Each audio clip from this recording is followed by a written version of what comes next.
కడప జిల్లాలో వరుస చోరీలు కలకలం రేపుతున్నాయి. స్టేట్ బ్యాంక్ ఆఫ్ ఇండియా ఏటీఎంలను టార్గెట్ చేస్తూ దొంగలు చోరీలకు పాల్పడ్డారు.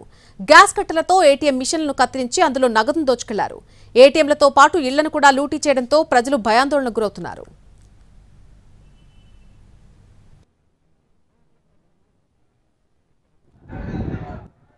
కడప జిల్లాలో వరుస చోరీలకు సంబంధించి మరిన్ని వివరాలను మా ప్రతినిధి రమేష్ అందిస్తారు.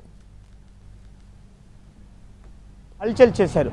అర్ధరాత్రి ఏటీఎంలను టార్గెట్ చేసుకుని దాదాపు 3 సెంటర్లపైన దాడి చేసి దాదాపు 50 లక్షల రూపాయలను చోరీ చేశారు. అంతేకాకుండా అనేక ఇళ్లలో సైతం వాళ్ళు చోరీకి పాల్పడ్డారు. అంటే దొంగల ముఠా కడప నగరంలోకి ప్రవేశించింది అనడానికి ఇవి ప్రత్యక్ష సాక్ష్యాలుగా చెప్పవచ్చు. మనం ఇప్పుడు ప్రస్తుతం కడప నగరంలోని ఒక ఏటీఎం సెంటర్ వద్ద ఉన్నాం. ఈ ఏటీఎం సెంటర్లో కూడా రాత్రి దొంగలు ఇక్కడ చోరీ చేయడానికి ప్రయత్నం చేశారు. ఈ ప్రయత్నం చేసేటువంటి క్రమంలో ఇక్కడ ఉన్నటువంటి సైరన్ మోగడంతో అక్కడి నుంచి కూడా వాళ్ళు పారిపోయారు. కాకపోతే సర్వేశ్వరయ్య సర్కిల్లో ఉన్నటువంటి ఏటీఎంలో మాత్రం చోరులు తమ యొక్క హస్తలాఘవాన్ని ప్రదర్శించారని చెప్పవచ్చు. ఎందుకంటే అక్కడికి ప్రవేశించినటువంటి చోరులు ఏటీఎం మిషన్ని పూర్తిగా గ్యాస్ కట్టలతో కట్ చేసి అక్కడి నుంచి దాదాపు 36 లక్షల రూపాయల నగదును దోచుకెళ్లారు. ప్రధానంగా చోరులు ఇక్కడికి ప్రవేశించినటువంటి క్రమంలో వారు ఒక ప్రత్యేక ట్రెడిషనల్ డ్రెస్ను వేసుకుని ఏటీఎం సెంటర్లోకి వచ్చారు.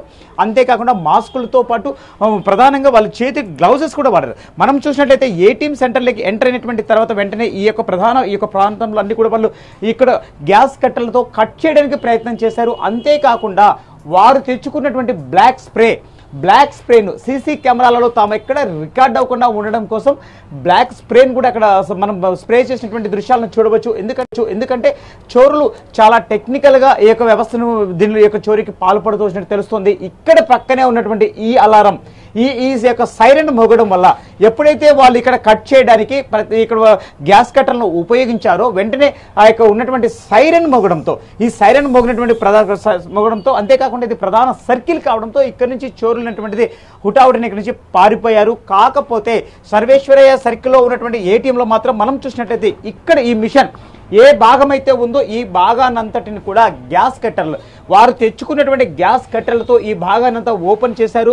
ఓపెన్ చేసి ఆ యొక్క మిషన్లో ఉన్నటువంటి 36 లక్షల రూపాయల నగదును చోరులు తీసుకెళ్లారు. అయితే ఇక్కడే దీంతో పాటు మనం ఒంటిమిట్ట మండలంలో కూడా తీసుకున్నట్లయితే సేమ్ ఎస్బీఐ ఏటీఎంలో మాత్రమే ఈ యొక్క చోరులంతా కూడా టార్గెట్ చేశారా అనేది మాత్రం ఇక్కడ స్పష్టంగా మనకు